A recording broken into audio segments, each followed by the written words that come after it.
hemos invertido importantes recursos y voy a seguir invirtiendo recursos en fortalecer los CLAP para regularizar el abastecimiento y garantizar la soberanía alimentaria del pueblo, que ha sido atacada y es atacada todos los días por el capitalismo, que conspira y que ataca al pueblo en lo más sensible, que es su derecho a la alimentación.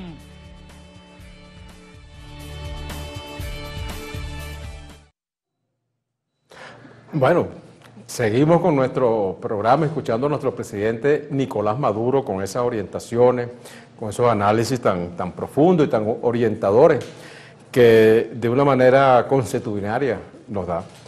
Me acompaña, como ya había anunciado, la profesora Pascualina Curcio. La profesora Curcio es economista egresada de la Universidad Central de Venezuela.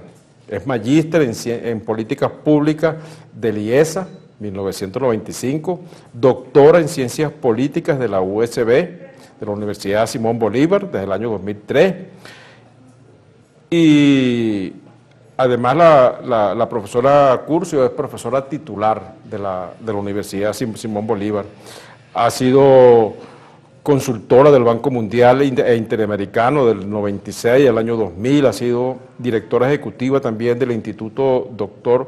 Arnoldo Gabaldón desde el año 2002 y ha ocupado importantes cargos, importantes puestos en el área tanto académica como el área de investigación, el área docente pues académica y el área de investigación también académica y tiene experiencia también en la administración pública, donde también ha ocupado algunos cargos y ha dado y sigue dando importantes asesorías como estos estudios que ha realizado la profesora Curcio y que vamos a nosotros a analizar pues y nos va a hacer ese aporte para entender mejor de qué se trata la guerra económica. Ya vimos que es una guerra, los modelos de guerra que están utilizando y tienen extensa bibliografía de cuáles son esos modelos de guerra, tanto bibliografía desde el punto de vista militar como bibliografía desde el punto de vista político, cómo ellos emplean esos modelos, identifican los pilares fundamentales en un sistema, en un régimen y cómo atacan esos pilares fundamentales y tratan de crear ese desconcierto y combinan todos esos tipos de guerra. Es una guerra sin límites, es una guerra difusa, es una guerra total donde combinan todas las capacidades y todos los sectores que se puedan luchar. Eso es lo que estamos nosotros viviendo en Venezuela. Y vamos a estudiar el caso concreto, pues ya concretamente esa guerra económica que nos tienen en Venezuela, con nuestra invitada de lujo, la profesora Curcio.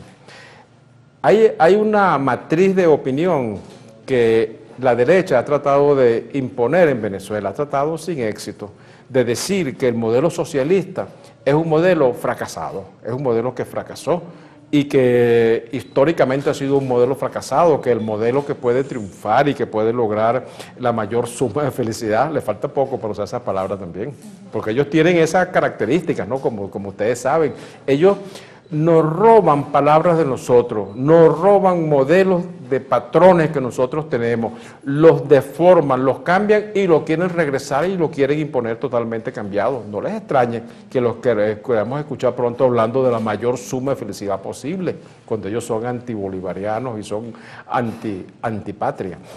Bueno, ellos piensan que es a través del capitalismo.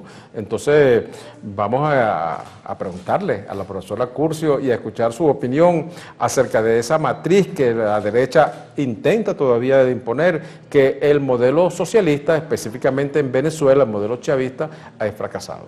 Sí. Bueno, muchísimas gracias por la invitación. Es una matriz de opinión que se ha tratado de posicionar, ¿no? Sobre todo para argumentar que lo que estamos viviendo los venezolanos, particularmente desde el 2013, es consecuencia de un modelo cuyas políticas han fracasado y que nos ha llevado hasta esta situación económica. Sin embargo, bueno, estudios que hemos venido realizando, un poco comparando este modelo después del año 99, el comportamiento de la economía, y no solamente la economía, ¿no? Porque entender la economía sin asociarlo con lo social es un estudio limitado. O sea, cuando hablamos de economía también tiene que ver con lo social y con lo político. Cuando comparamos el comportamiento de algunas variables económicas y sociales antes y después del 99, por ejemplo, observamos cosas como que después del 99 ha habido un crecimiento importante de la economía reflejado en el Producto Interno Bruto, pero también lo hubo antes del 99. ¿Cuál es la diferencia? Que después del 99 hemos tenido una disminución de la pobreza importante. Sin embargo, antes del 99, con otro modelo, con otras políticas, a pesar del crecimiento económico, la pobreza aumentó. Es decir, la riqueza adicional, el nuevo valor agregado a la economía, antes del 99, generó más pobreza asociada a unas políticas y a un modelo neoliberal, y después del 99 este mayor crecimiento se corresponde con una disminución de la pobreza, y que observamos que la desigualdad también tiene comportamientos distintos. Después del 99 la desigualdad disminuye, es decir, que esa nueva riqueza, al distribuirse de forma más igualitaria, refleja una disminución de la pobreza. Antes del 99 no, antes del 99 aumenta la desigualdad, aumenta la pobreza a pesar de un aumento en el crecimiento económico. Sí, eso fue entre las múltiples razones que nos llevó a las insurgencias militares del año 92, estaba eso, las grandes injusticias que había en la distribución de la riqueza. Y esas grandes injusticias en la distribución de la riqueza, características y típicas del capitalismo, y que las veíamos con mucha crudeza en Venezuela, precisamente empiezan a cambiar, empiezan a verse otro modelo diferente. Yo recuerdo una de las primeras medidas de nuestro presidente eterno, de Chávez, cuando el primer año decían que no podíamos aumentar el sueldo. No se podía aumentar los sueldos de los trabajadores porque había una elevada inflación, y entonces la inflación iba a aumentar cuando aumentáramos el sueldo de los trabajadores. Unas clásicas teorías económicas. Chávez la rebatió, y no solamente que la rebatió teóricamente, lo demostró con hechos. Aumentó los sueldos y la inflación más bien comenzó a bajar. Entonces, eso sería bien importante que pudiéramos analizar alguna de esta información, profesora, de cómo ha sido la evolución en nuestra economía a raíz de las medidas que se están tomando a partir del año 99. Sí, justamente la inflación antes del 2013, que hemos visto una distorsión en los indicadores, consecuencia de la guerra económica, pero antes del 2013, desde el 99 al 2013, la inflación en Venezuela no superaba los 2 dígitos, a pesar de incrementos salariales de forma, digamos, periódica, ¿no? Digamos, ese es otro argumento de modelos neoliberales, decir no me aumentes el salario porque eso se va a repercutir sobre los niveles de precios y de la inflación. Cuando comparamos los dos modelos, antes del 99, a pesar de que se congelaron los salarios porque eran las políticas, sobre todo con la Agenda Venezuela, en el 96 la política ¿cuál fue? Congelar los salarios, liberar los precios, despidos masivos, y sin embargo también observamos una inflación importante. Después del 99 ha habido incrementos de salarios, sin embargo, repito, hasta el 2013, antes de ver, digamos, todas estas distorsiones que hemos tenido consecuencia de la guerra, la inflación ha estado relativamente controlada, ¿no? Son mitos, pero las políticas después del 99, al contrario, han sido controlar precios, ¿verdad?, para proteger a la gran masa de la clase trabajadora, que somos el 80% de la población, la incorporada al mercado laboral. La protección de los precios, el control de los precios de esos bienes, sobre todo muy necesario, el incremento de los salarios para garantizar un poder adquisitivo y un salario real acorde. Son mecanismos de distribución de la riqueza muy distintos a los vistos antes del 99. Que solamente se pueden ver en un sistema socialista. Solo en un sistema socialista es posible que nosotros veamos esa intención manifiesta de cambiar esa enorme diferencia social, esa capacidad para satisfacer sus mínimas necesidades, esa preocupación por ello, esa preocupación por la justicia social, por la mejor distribución de la riqueza. Eso solamente en el socialismo podemos ver. Entonces es bueno que nosotros, los venezolanos, tengamos eso claro. Y eso empezó a cambiar. Yo he leído algunos estudios de la profesora Curcio, no sé si tenemos alguna de esas láminas, donde se ve, pero con mucha nitidez, los cambios que hemos tenido nosotros en la economía, y como la profesora dice, al cambiar la economía, hay esas tres Marías, podemos llamarlo, que son la economía, la sociedad y la política, que esas van ligadas. Y cuando uno estudia el campo militar también incluye un cuarto campo, que es el campo militar, y esas son variables campos que se influencian mutuamente. Sí. Bueno, vamos a ver estas curvas que no son las del índice mensual de escasez, son las curvas que estamos hablando de la pobreza, estamos hablando del PIB, cómo ha variado el PIB, cómo se relaciona eso con la pobreza, cómo se relaciona eso con el desempleo. Entonces, no sé si nos pudiera hablar de esa relación, profesor, claro. entre esas curvas. Es que justamente después del 99 hay un aspecto importante en el modelo y en las políticas, ¿no? Además de la protección del empleo y del incremento de los salarios, que son las políticas de transferencias gubernamentales a la población, y es esa forma de distribuir de forma más igualitaria la riqueza. Después del 99, las políticas, y después de la aprobación de la Constitución del 99, las políticas son universales, no están focalizadas ni son compensatorias a grupos, digamos, de pobreza como antes del 99. Son políticas universales porque están asociadas a derechos y derechos humanos. En el momento en que el 99 la salud se consagra como derecho, la alimentación se consagra como derecho y la vivienda se consagra como derecho, el Estado promueve políticas para garantizar todos esos derechos humanos y sociales, a diferencia de los años anteriores, antes del 99, donde compensaban con algunas políticas muy puntuales algunos estratos socioeconómicos, ¿no? Y ahí hay una diferencia importante, la concepción de derecho humano, la concepción de derechos sociales y políticas que abarcan a toda la población. La misión vivienda, por ejemplo, abarca a toda la población, la misión Mercal abarca a toda la población, la salud es gratuita para toda la población, ¿no? Sí, son cambios en realidad profundos, que uno a veces los dice con facilidad: protección del empleo, protección del salario, uno los dice con facilidad, pero esos son temas que marcan una enorme diferencia entre lo que es un sistema socialista y lo que es un sistema capitalista. Y como todos conocemos, este es un sistema, un gobierno, un régimen, como diría la oposición, totalmente anticapitalista, además de antiimperialista. Por ejemplo, nosotros pudiéramos hablar con esos valores fundamentales que usted señala, que son derechos, o sea, necesidades que tiene nuestro pueblo, nosotros lo consideramos derecho en el socialismo. La vivienda es una necesidad pues conocida y estudiada, eso es un derecho que tiene la población. El concepto de la educación, el concepto de la salud. ¿Sabe que yo hago muchas encuestas populares? Pregunto en sitios populares, gente muy pobre en los barrios: ¿quiénes de ustedes, levanten la mano, sus padres, sus tíos, sus abuelos, eran profesionales universitarios, médicos, abogados, ingenieros, economistas? Ninguno, nadie. Ok, levanten ahora quiénes de su generación o generaciones posteriores, sus hijos, sus parientes, son profesionales universitarios o están preparándose, formándose. Entonces, esas son variables que uno de una manera muy sencilla las puede constatar, las puede ver, y nuestro pueblo se da cuenta. Nuestro pueblo tiene un nivel de conciencia muy alto en eso, bastante elevado.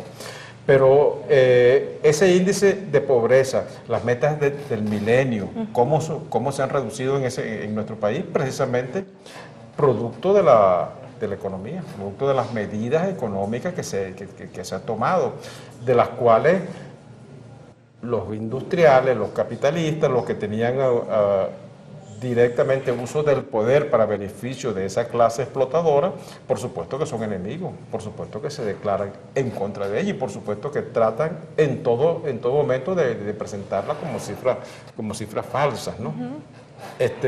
Ahora, ¿por qué hay una inflexión? ¿Por qué esas curvas, si están aumentando, está aumentando el Producto Interno Bruto nuestro, está disminuyendo nuestra pobreza, está disminuyendo también la diferencia entre el modelo de vida de las distintas clases sociales, se está teniendo mejor calidad de vida, y todos esos variables nos notamos que van mejorando? ¿Por qué cuándo hay una inflexión? ¿Y por qué hay una inflexión? ¿Hay un cambio en esta curva? ¿Cambió eso?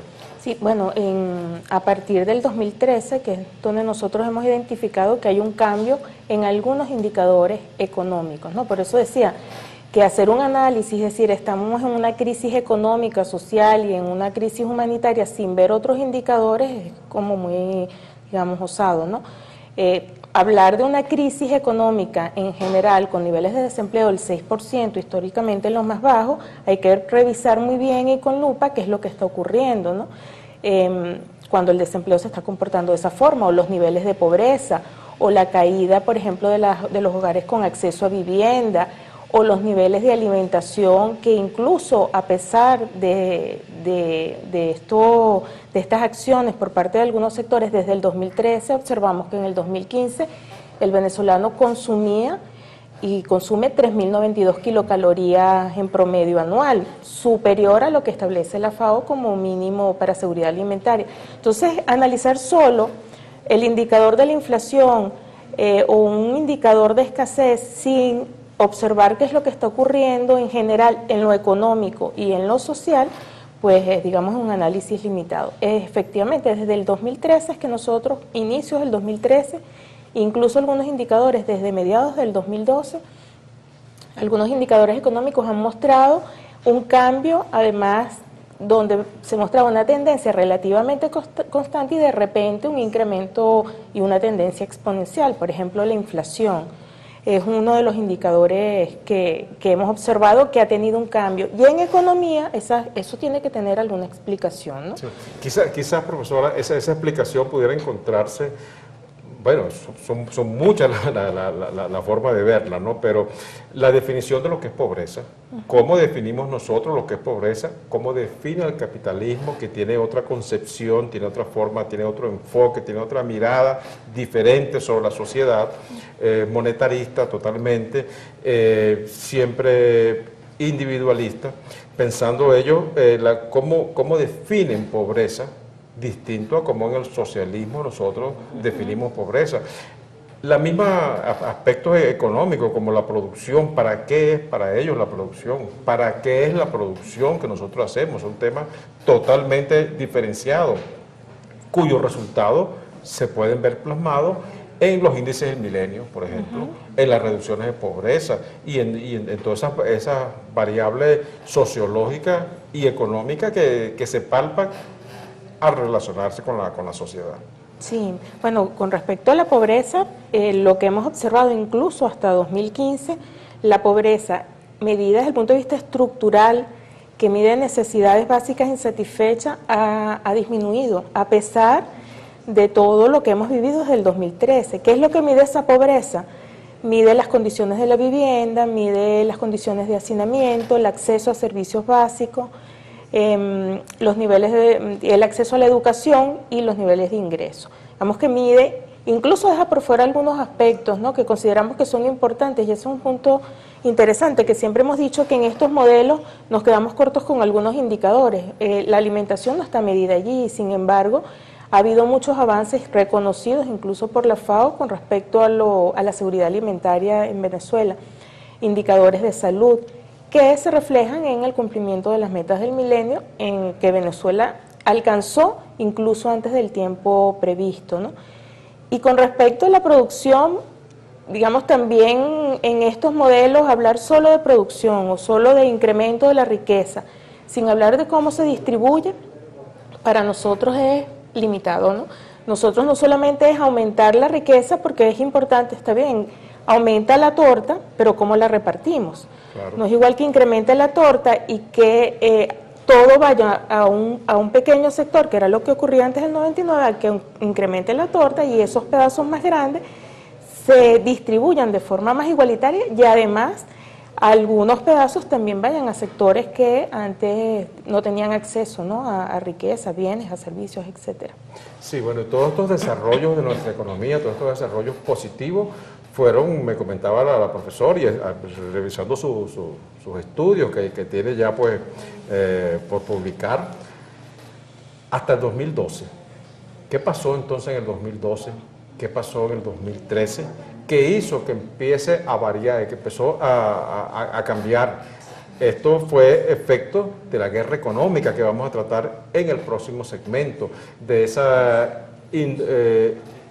digamos, inflación inducida, de esa escasez de alimentos y de productos de higiene personal inducida, totalmente inducida, una guerra contra nuestro país que se aceleró precisamente el 2012, pues pasaron muchas cosas en nuestro país, especialmente las elecciones de 2012 y el 2013, el lamentable fallecimiento de nuestro líder eterno, cuando ellos creyeron que nuestro proceso ya estaba por destruirse, que solamente necesitaban un empujón. Allí empezaron ellos a empujar con diferentes modelos de esta guerra no convencional, entre ellos los ataques de esta guerra económica, que vamos a seguir ampliando en lo que podamos, porque son temas muy profundos y muy amplios. Profundo quiero decir por el contenido, por la riqueza que tiene y por amplios también, pero bueno, en el próximo segmento vamos a seguir profundizando este tema y vamos a tratar específicamente el tema de la escasez. Perfecto.